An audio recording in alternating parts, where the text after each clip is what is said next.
இந்த வீடியோ விட்டதோட ரகசியம் என்ன அப்படின்னு பார்த்தீங்கன்னா, இந்த விபத்து நடந்தது நவம்பர் 2023 நடந்திருக்கு. இப்போ ஏப்ரல், புரியுங்களா? சுமார் 6 மாதங்கள் ஆயிடுச்சு. 5.5 months to 6 months ஆயிடுச்சு. இந்த விடாமுயற்சி வந்து ட்ராப் ஆயிடுச்சு அப்படின்னு சொல்லிட்டாங்க. 60% முடிஞ்சிட்டு ட்ராப் ஆயிடுச்சு அப்படின்னு பல சமூக வலைதளங்களையும் வந்துச்சு, பல இணையதளங்கள செய்தி எல்லாமே வந்துருந்துச்சு. லைக்காக்கு பணப்பிரச்சனை, அவங்களுக்கு என்ஃபோர்ஸ்மெண்ட் டைரக்டரில் ப்ரெஷர், அவங்க எவ்வளோதான் கோடி சொல்லணும் வெளிநாட்டில் பணம் தான் அவங்களால உள்ளே கொண்டாட முடியல. ஆனால் இந்த வீடியோ வெளியிட்டது வந்து ஒரு நல்ல விஷயமா அப்படின்னா, ஆமாம்மா, அவங்க வீடியோ வெளியிட்டது வந்து ரசிகர்களுக்கு ஒரு நல்ல விஷயம் அப்படின்னுக்காங்க. ஆனால் அஜித்தை டோட்டலாக டேமேஜ் பண்ணிட்டாங்க. சினிமா சேட்டை நேயர்களுக்கு அன்பு வணக்கம். நான் உங்கள் விஜய் சந்தியா. இன்னைக்கு நம்ம நிகழ்ச்சியுடைய சிறப்பு விருந்தினர் யாருன்னு பாத்தீங்கன்னா, பத்திரிகையாளர் ஒற்றன் துரை அவர்கள். வணக்கம் சார். வணக்கம் சந்தியா. எப்படி இருக்கீங்க? நல்லா இருக்கேன் சந்தியா. சார், இப்ப பாத்தீங்கன்னா அஜித் சார் விடாமுயற்சி படத்துல நடிக்க ஆரம்பிச்சதுல இருந்து எந்த ஒரு அப்டேட்டுமே வரல. அப்டேட் வருமான்னு எதிர்பார்த்துட்டு இருந்த சமயத்துல ஒரு ஆக்சிடென்ட் நியூஸ் தான் வந்துச்சு. அதாவது அஜித் சார் அவர்கள் கார் ஓட்டும் போது அவருக்கு ஆக்சிடென்ட் ஆச்சு. கூடவே ஆரவ் ஒருத்தர் இருந்தாரு, அவருக்கு நூழில உயிர் தப்பிச்சாங்க அப்படின்னு கேள்விப்பட்டோம். உண்மையாவே என்ன நடந்துச்சு சார்? அஜித் சாருக்கு என்ன ஆச்சு? ஆரவுக்கு எப்படி இருக்கு? ரெண்டு பேரும் இப்போ ஓகேங்களா? இந்த விடாமுயற்சி படம் ஆரம்பிச்சதுலேருந்தே ஆரம்பிச்சு அப்புறம் டிலே ஆகினே இருந்துச்சு அப்படின்னு சொல்லினாங்க. ஃபர்ஸ்ட் இவர் நம்ம விக்னேஷ் சிவன் பண்ணுறதா இருந்துச்சு. அதுக்கப்புறமா நம்ம மகிழ் திருமணி பண்ணாச்சு. அப்புறம் மகிழ் திருமணி தான் ட்ராப் ஆகிடும் அப்படின்லாம் பல பொருள்லாம் வந்துச்சு. அதுக்கு காரணம் பல வகையான காரணங்கள் சொல்லிட்டாங்க. அப்புறம் அஜித்துக்கு கதை பிடிக்கல, அப்புறம் ஃபைன் டியூன் பண்ணாங்க, செட் ஆயிடுச்சு அப்படின்னா அதுக்கப்புறம் ஒரு வழியாக ஷூட் போனாங்க. ஷூட் 60% முடிஞ்சிச்சு. ஆனால் இந்த வீடியோ விட்டதோட ரகசியம் என்ன அப்படின்னு பார்த்தீங்கன்னா, இந்த விபத்து நடந்தது நவம்பர் 2023 நடந்திருக்கு. இப்போ ஏப்ரல், புரியுங்களா? சுமார் 6 மாதங்கள் ஆயிடுச்சு. 5.5 months to 6 months ஆயிடுச்சு. அதுக்கப்புறம் அவ்வளோ நாள் கழிச்சு விடுறதுக்கான காரணம் என்ன அப்படின்னும் போது தான் ஒரு சந்தேகத்தை எழுப்புது. காரணம் என்ன அப்படின்னா, இந்த விடாமுயற்சி ட்ராப் ஆயிடுச்சு அப்படின்னு சொல்லிட்டாங்க. 60% முடிஞ்சிட்டு ட்ராப் ஆயிடுச்சு அப்படின்னு பல சமூக வலைதளங்களையும் வந்துச்சு, பல இணையதளங்கள செய்தி எல்லாமே வந்துருந்துச்சு. ஏன் அப்படின்னா லைக்காக்கு பணப்பிரச்சனை, அவங்களுக்கு என்ஃபோர்ஸ்மெண்ட் டைரக்டரில் ப்ரெஷர், அவங்க எவ்வளோதான் கோடி சொல்லணும் வெளிநாட்டில் பணம் தான் அவங்களால உள்ளே கொண்டாட முடியல.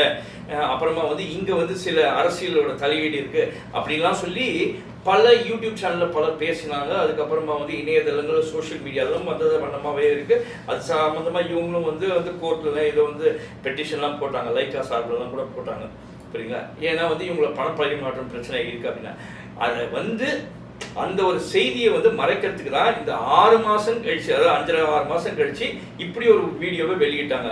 ஆனால் இந்த வீடியோ வெளியிட்டது ஒரு நல்ல விஷயமா அப்படின்னா, ஆமாம்மா, அவங்க வீடியோ வெளியிட்டது ரசிகர்களுக்கு ஒரு நல்ல விஷயம் அப்படின்னுக்காங்க. ஆனால் அஜித்தை டோட்டலாக டேமேஜ் பண்ணிட்டாங்க அப்படின்னு தான் சொல்லிடுவேன். இதுக்கு முழு காரணம் என்னன்னா, தன் சுயநலத்துக்கோசரம் லைக்கா நிறுவனம் இந்த வீடியோவை வெளியிட்டது அஜித்தை ரொம்ப கேவலப்படுத்துற மாதிரி ஆயிடுச்சு அப்படின்னு தான் சொல்லுவேன். அஜித்தை பொறுத்த வரைக்கும் என்ன அப்படின்னு பார்த்தீங்கன்னா, எப்பயுமே டிராஃபிக் ரூல்ஸை மதிக்கணும்னு சொல்லுவார். ஏன்னா அவர் ஒரு பைக் ரேசர், கார் ரேசர், புரியுதுங்களா?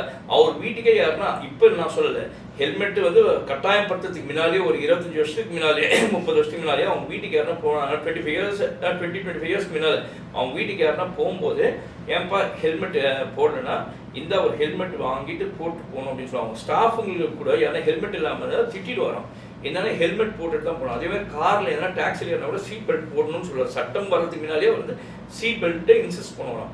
அப்படிப்பட்டவர் அஜித், புரியுங்களா? அப்படிப்பட்டவர் பைக் ரேஷாக ஓட்டுறதுக்கு அலோவ் பண்ணுவாரே இல்லை. அதாவது போர்க்களத்தில் சண்டை போடலாம், ரோட்டில் நீங்கள் சண்டை போட்டாங்கன்னா யாரும் ஏற்றுக்கலாம். அதே மாதிரி ஒரு ரேஸ் எங்கே நடக்குமோ அங்கே தான் நம்ம ரேஸ் நடத்தணும். ரோட்டில் போகும்போது பொலைட்டாக தான் போகணும் அப்படின்னு ஃபாலோ பண்ணுறது அஜித்.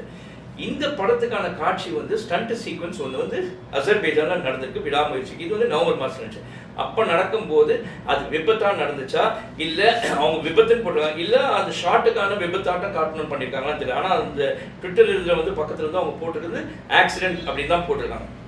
ஆனால் இந்த ஆக்சிடென்ட் போட்டிருக்காங்க, அது சீட் பெல்ட் போட்டிருக்காரு எல்லாமே. ஆனால் எப்பயுமே ஸ்டண்ட்டுக்கு யூஸ் பண்ணுற வண்டிகளுக்கு சரியான பாதுகாப்பு அம்சங்கள் இருக்கணும். உள்ளே ராட்ஸ்லாம் கட்டியிருப்பாங்க, வண்டி எதுவும் டேமேஜ் ஆகணும். ஆனால் அந்த வீடியோவில் பார்க்கும்போது அதெல்லாம் தெரியல எனக்கு. இப்படி ஒரு விளம்பரம் தேவையா அஜித்துக்கு? இப்படி ஆயிடுச்சு, அஜித் தைரியமானவர் இப்படின்னு சொன்னால் அதை பார்க்கக்கூடிய இளைஞர்களும் அவருடைய ரசிகர்களும் இதே மாதிரி ரேஷாக ஓட்டுறதுக்கான வழிவகுக்கக்கூடியதாக இருக்கும். படங்கள்ல இருக்க காட்சி இது திரைப்பட காட்சின்றது வேற. பட் இது சாகசம் செஞ்ச மாதிரி அஜித்தை வந்து நீங்க புகழ்ந்து காட்டும் போது ஓ நம்ம தலை வந்து இப்படி சாகசம் செஞ்சுட்டா நம்ம ஏன் செய்யக்கூடாது அப்படின்னு அவங்க ரசிகர்களுக்கு தோணக்கூடிய ஒரு எண்ணம் வரதுக்கான வாய்ப்புகள் உண்டு. ஆனா எனக்கு பொறுத்த வரைக்கும் இதை அஜித் எதிர்பார்த்திருக்கவும் மாட்டார், அஜித் வந்து இது விரும்பவும் மாட்டார் இப்படி ஒரு பப்ளிசிட்டியை. ஆனா இந்த ஒரு முட்டாள்தனமான ஒரு பப்ளிசிட்டியை வந்து ஏன் வந்து லைக்கா நிறுவனம் பண்ணுச்சு அப்படின்றத எனக்கு தெரியல. ஒரு பக்கம் என்ன சொல்றாங்கன்னா வந்து அஜித் தான் இந்த வீடியோவை விட சொன்னாரு அப்படின்னு சொல்லிட்டு இருக்காங்க. ப்ரொடக்ஷன் சைட்ல இருந்து இந்த வீடியோ விடல, அஜித் சார் தான் ஸ்பெசிபிக்கா இந்த வீடியோ வந்து வெளியிட சொன்னாங்கன்னு ஒரு பக்கம் கருத்து இருக்கீங்க. அப்படி கூட சொன்னாங்க, நானும் அதை கேள்விப்பட்டேன். பட் அதை வந்து நம்ம சொல்ல முடியாது, ஏன்னா வந்து அஜித் சார்பில இருந்து நமக்கு சரியான தகவல் இது வரல. ஆனா அஜித்தோடைய பப்ளிசிஸ்ட் இருக்கார் சுரேஷ் சந்திரா, அவரும் அந்த வீடியோ வந்து ட்விட்டர்ல ஷேர் பண்ணியிருக்காரு. பட் இதை அஜித் சொல்லி பண்ணாரான்னு பார்த்தா எனக்கு அது தெரியல. ஏன்னா அஜித் வந்து சோஷியல் மீடியாவில் கிடையாது, அதனால சொல்லி கூட மக்கள் சொல்ற மாதிரி அவரே சொல்லி கூட ஷேர் பண்ணுங்க. ஆனால் அப்படி ஷேர் பண்ணியிருந்தாலும் அப்படி அஜித் அவர்கள் வந்து சொல்லி ஷேர் பண்ணியிருந்தாருன்னா அஜித் செய்த ஒரு பெரிய தவறு இது அப்படின்னு சொல்லுவாங்க. ஏன்னா இவர் வந்து எப்பயுமே ஒரு நடிகர்கள் வந்து ஒரு பெரிய நடிகர், ஒரு ரஜினிகாந்த் சூப்பர் ஸ்டாரோ, இல்லை கமலஹாசன் இருக்கார் உலகநாயகன், இல்லை அஜித் இருக்கார் தலை அப்படின்னு சொல்றாங்க, இல்லை விஜய் தளபதி அப்படின்னு சொல்லி அவங்க பின்னால் அவ்வளோ பெரிய ஃபேன்ஸ் இருக்கிறாங்கன்னா இவர் என்ன செய்யற இனிக்கும் ரஜினி தலைவாரண மாதிரி வாழ்றவங்க இருக்காங்க. முடி ஹேர் ஸ்டைல் வச்சுருந்தாங்க, கமலஹாசனை போல இருக்கணும் ஃபிட்னஸ் அந்த மாதிரிலாம் பார்த்தவங்க, விஜயை பார்த்து ரசிக்கிறவங்க விஜயாட்டம் ஃபாலோ பண்ணுங்க, அந்த மாதிரி அஜித் போல ஃபாலோ பண்ணவங்க இருக்காங்க. புரியுங்களா? அப்படிப்பட்டவங்க இருக்கும்போது நீங்க இப்படி ஒரு வீடியோ விட்டீங்கன்னா சரி நம்மளும் ட்ரை பண்ணி பார்க்கலாமே பண்ணா. ஏன்னா வந்து இப்படி பார்த்து ரசிகனா இருந்து வந்தவங்க இந்த டிடி வாசன் பைக் இப்போ ஒரு மஞ்சள் வெயில் ஏதோ ஒரு படத்தில் கூட நடிச்சார். அவரோட லைசன்ஸை கூட இப்போ வந்து கேன்சல் பண்ணிட்டாங்க. காரணம் என்னன்னா வந்து இங்கே ஒரு ஹைவேல வந்து ஸ்டண்ட்ஸ் பண்ணியிருந்தா அப்படின்ட்டு. அவர் படத்தில் நடிச்சுக்கிற அவன் வந்து பைக்கர் தான். அவன் வந்து சும்மா பைக்கில் போகிற ரேஸர் கிடையாது, பைக்கில் போகிற ரேஸ் பைக்ஸ் வச்சு ஓட்டக்கூடிய அவன் சில ஸ்டண்ட்ஸ் பண்ணதுனால அவனோட லைஃபே போச்சு இப்போ. ஏன்னா வந்து லைசன்ஸ்லாம் பார் பண்ணிட்டாங்க. இப்போ இந்த மாதிரி தான் இருக்கும் விஜய். ஏன்னா அந்த ஒரு சின்ன பையனுக்கே வந்து அவ்வளோ ரசிகர்கள், அவனை அரெஸ்ட் பண்ண போதும் அவ்வளோ ரசிகர்கள் வந்து கொந்திருச்சாங்க. அப்போ அஜித்தை போல ஆட்கள் இந்த மாதிரி செஞ்சாங்கன்னா இதை தான் அஜித்தோட ரசிகர்களும் ஃபாலோ பண்ணுவாங்க. அது செய்யக்கூடாது அப்படின்னு தான் சொல்றேன்.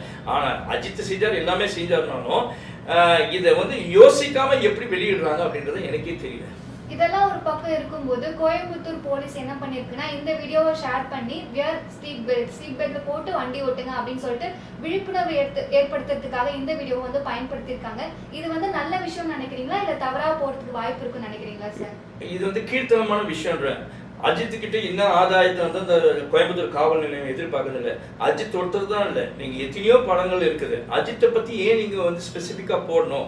ஒரு வெளிவராத ஒரு படத்துல அவர் போட்ட வீடியோவை நீங்க ப்ரொமோட் பண்றீங்கன்னா அப்ப மறைமுகமா காவல்துறை வந்து தமிழக காவல்துறை அதில் அங்கம் வைக்கக்கூட கோயம்புத்தூர் காவல், அந்த கோயம்புத்தூர் மாநகர காவல் வந்து அஜித்தோட படத்தை ப்ரொமோட் பண்றாங்களா விடாமுயற்சி, அதுக்கு எதனா காசு வாங்கிட்டாங்களான்றது தான் தோன்ற மாதிரி இருக்கு.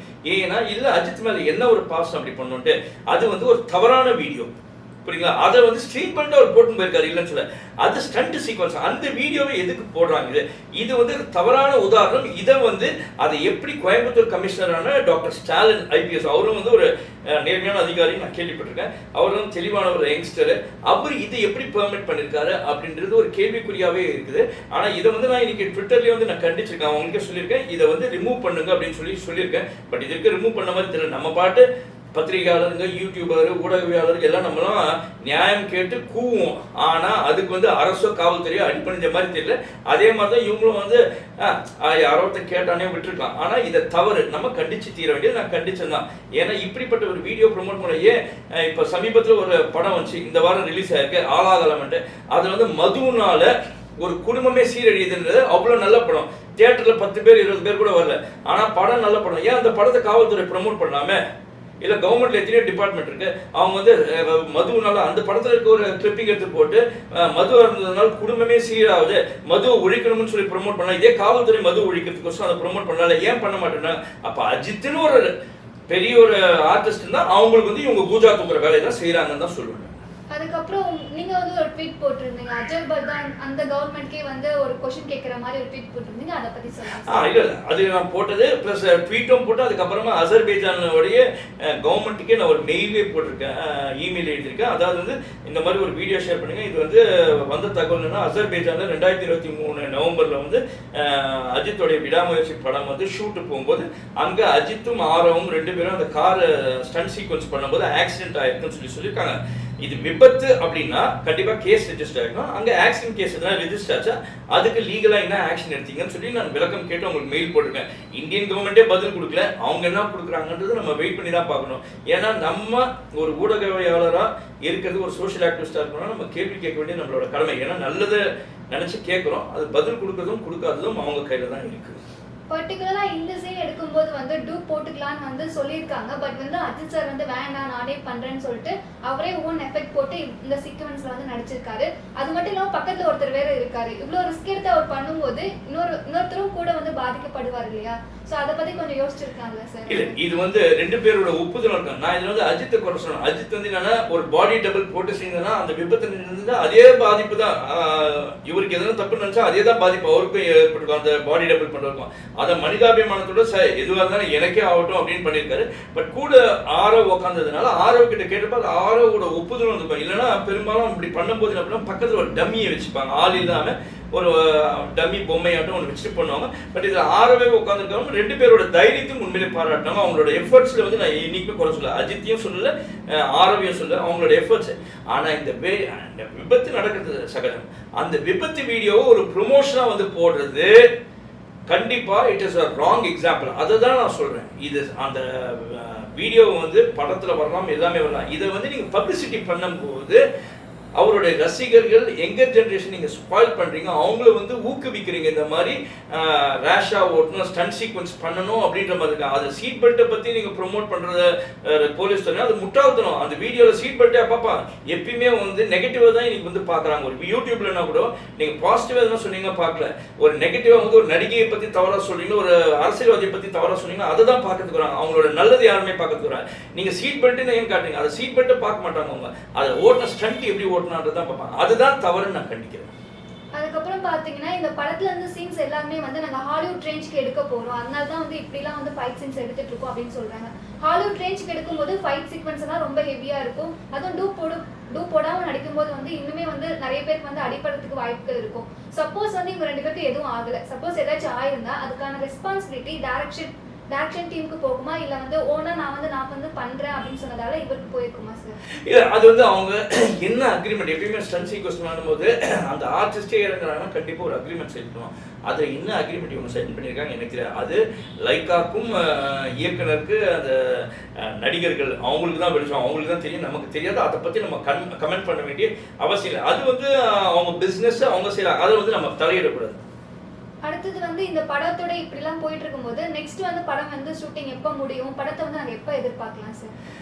இவங்க என்னவோ அக்டோபர் அந்த மாதிரி வரும்ன்ற மாதிரி தான் சொல்லியிருக்காங்க. அது வர வரைக்கும் சினிமாவில் வந்து நம்ம சொல்ல முடியாது இன்னைக்கு எப்படி இருக்கு அப்படின்னு. பட் முடிக்க வேண்டிய வேலை, ஏன்னா இதில் சிஜி ஒர்க்ஸ் இருந்துச்சு. நிறைய படங்கள் வந்து சிஜி ஒர்க்ஸ் டிலே ஆகிறதுனால படங்கள் நாள் தள்ளி போகிறதுக்கான காரணங்கள் தான் இருக்கு. அந்த மாதிரி ஏன்னா இப்போ சமீபத்தில் இந்த லால் சலாம்ல கூட கொஞ்சம் திடீர்னு ஒரு 2 டேட்டு தள்ளி போச்சு. காரணம் என்ன, அவங்க ஒர்க்மேன்ஷிப் முடியாமல் இருந்துச்சு. அந்த படம் ஃபுல்லாக முடிஞ்சிச்சுன்னா வரும். பெரிய படங்களை பொறுத்த வரைக்கும் நீங்கள் அவங்க ஒரு ஸ்டிப்புலேட்டட் டைமை சொல்ல முடியாது கரெக்டாக. இவங்க இப்போ அக்டோபர்னு சொல்லிக்கலாம், அக்டோபருக்குள்ள முடிஞ்சிடுச்சுன்னா வரலாம். இல்லைன்னா அக்டோபர்னா ஒரு ஃபெஸ்டிவல் ஹாலிடே தான் பார்ப்பாங்க. அக்டோபருக்கு அப்புறமா பார்க்கணும்னா ஒன்று கிறிஸ்மஸ்க்கு வரணும், இல்லைன்னா வந்து பொங்கலுக்கு வரணும். பட் அக்டோபருக்கு வந்துடும் அப்படின்னு சொல்றாங்க. ஆயுத பூஜை இல்லைன்னா அந்த பீரியட்ல வரணும். அது எதிர்பார்ப்பும் கண்டிப்பாக வரும். ஆனால் படம் நல்லா தான் இருக்கும். ஏன்னா வந்து மகிழ் திருமணி ஒரு நல்ல ஒரு இயக்குனருங்க, ஒரு நல்ல இயக்குனர். அதே மாதிரி அஜித்தும் வந்து அவரோட ஒர்க்மேன்ஷிப்ல வந்து அவர் பெர்ஃபார்மன்ஸ் வந்து கரெக்டாக ஒரு ஆர்டிஸ்டா நல்லா பண்ணிட்டு போகக்கூடிய ஆள் தான். அதனால இந்த படத்துக்கான எதிர்பார்ப்பு பெருசாவே இருக்கு, அதில் மாற்று கருத்தே கிடையாது. விடாமுயற்சிக்கான எதிர்பார்ப்பு பெருசா இருக்கு. நம்மளுடைய ஒரே இன்டென்ஷன் வந்து நான் எழுதின மெயிலுக்கோ இல்லை நான் கேட்ட கேள்விக்கோ ஒன்னே என்னன்னா, இது கண்டிக்கிறதுக்கு தான். இந்த ஆக்சிடென்ட் சீனை வந்து நீங்க வெளியில காமிச்சது தவறு. இது வந்து நெக்ஸ்ட் எங்க ஜெனரேஷனை வந்து தவறான பாதைக்கு எடுத்து சொல்லக்கூடிய ஒரு வீடியோவா இருக்கு அப்படின்றத நான் கண்டிக்கிறேன். இது வந்து முதல் முறை இல்ல சார். இதே மாதிரி வலிமை படம் வந்தது அப்ப கூட இதே மாதிரி ஒரு வீடியோஸ் வந்துச்சு இல்ல சார். சோ அப்பயும் வந்து யாருமே எதுவும் சொல்லல. சோ இப்பயும் தொடர்ந்து இதே மாதிரி வந்துட்டு இருந்துச்சுன்னா வந்து சோ வந்து நாம ஏதாச்சும் ஒரு இது பண்ணணும். இதுக்கு முன்னாடி ஒரு படம் வந்துச்சு, அது வந்து நெகட்டிவ் ப்ரமோஷன் பண்ணாங்க. இப்போ பண்றது வந்து ஒரு சிம்பத்தி ப்ரமோஷன் மாதிரி இருக்கு. ஆக மொத்தத்துல வந்து ப்ரமோஷனுக்காக ஒரு சில விஷயங்கள் பண்றது வந்து எதிர்காலத்து சினிமாவை வந்து அஃபெக்ட் பண்ணணும்னு நினைக்கிறீங்களா சார்? இல்லைங்க, அதாவது ஒரு வாட்டி 2 வாட்டி உங்களுக்கு நெகட்டிவிட்டி வந்து உங்களுக்கு வந்து ஒரு பாசிட்டிவ் வைப்பு கொடுக்கலாம். ஆனால் தொடர்ந்து போச்சுன்னு வச்சுக்கோங்களேன், உங்களை அழிச்சிடும். எந்த ஒரு விஷயத்துலையும் யாராக இருந்தாலும் ஒரு நெகட்டிவிட்டி வந்து ஒரு வாட்டி சப்போர்ட் பண்ணணும், 2 வாட்டி சப்போர்ட் பண்ணணும்.